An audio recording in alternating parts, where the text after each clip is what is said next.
یہ ہمیں اولیاء کاملین واصلین باللہ نے محبت اور عشق سے بتایا ہے.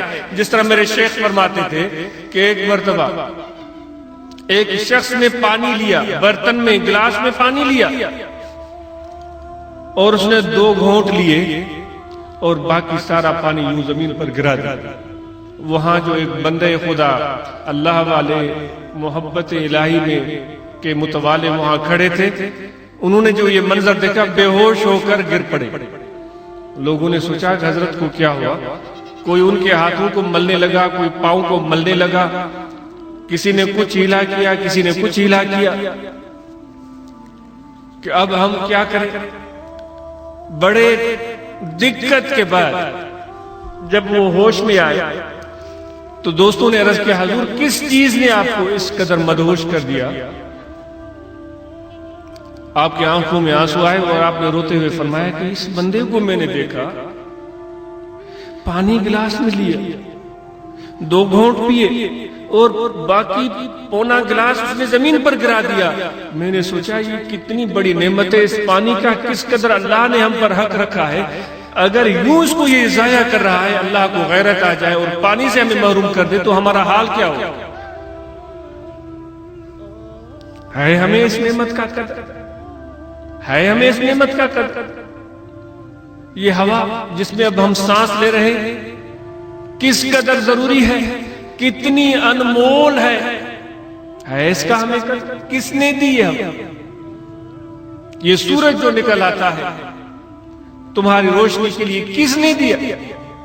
یہ اللہ کی محبت کا. جب بھی سورج نکلتا ہے واللہ اس نظر سے دیکھو کہ اللہ کی محبت کا پیغام لے کر آیا ہے اپنے بندوں کے لیے.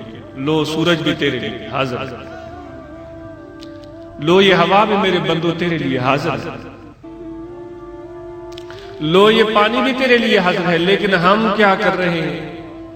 مولانا حضرت شاہ بٹائی رحمت اللہ علیہ کا مشہور شعر ہے کہ جب آپ جا رہے تھے حج کے لیے، وہ شعروں میں بیان کیا ہے، وہ شعر تو مجھے نہیں یاد آ رہا ہے، تو ان کو پیاس لگی، ایک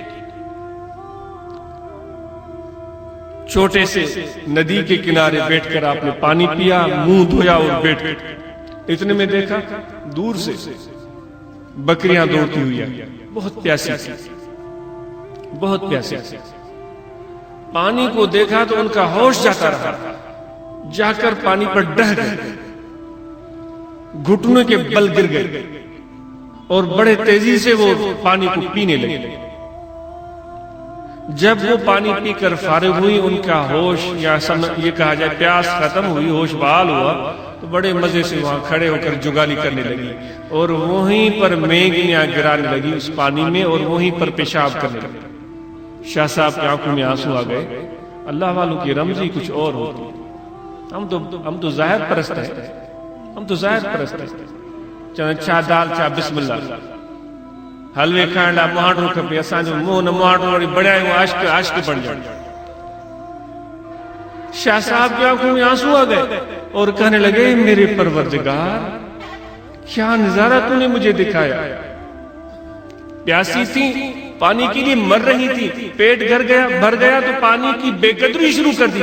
اے عبداللطیف تو بھی وہاں مدینے تو جا رہا ہے، وہاں حاضری تو دے گا. یہ تو نہیں کہ دیکھنے کے بعد تمہارا بھی پیٹ بھر جائے اور وہیں پر تم بھی بے ادبی شروع کر دو.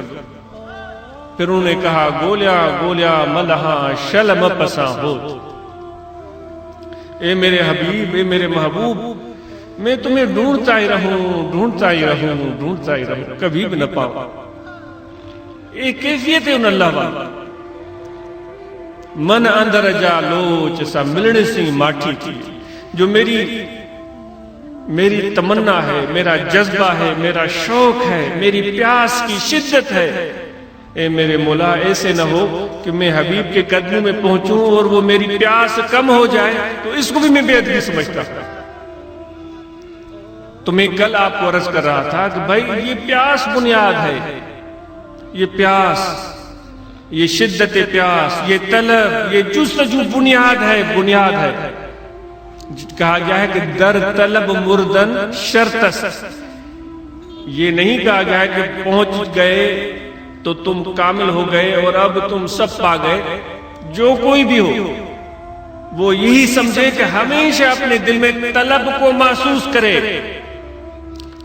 مرتے دم تک، تبھی کامیابی ممکن ہے۔ اگر یہ طلب جس کی طرف شاہ صاحب نے اشارہ کیا ہے یہ کم ہو گئی تو پھر ناکامی اور نامرادی مل سکتی۔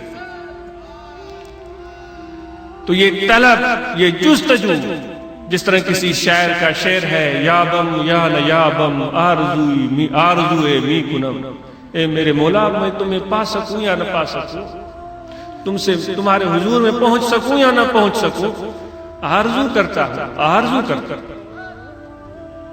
سبحان اللہ، حاصل آید یا نہ آید جستجوئے می کنم، کچھ ملے یا نہ ملے جستجو تو میری قائم ہے، بس مجھے اسی جستجو میں ہی رکھیو، اسی طلب میں ہی رکھیو، اسی شوق میں ہی رکھیو۔ یہ کبھی میرا شوق، یہ کبھی میرا عشق، یہ کبھی میرا ولولہ، یہ کبھی میرا جذبہ یہ کم نہ ہونے پائے، اس میں اضافہ ہو، اس میں ترقی ہو،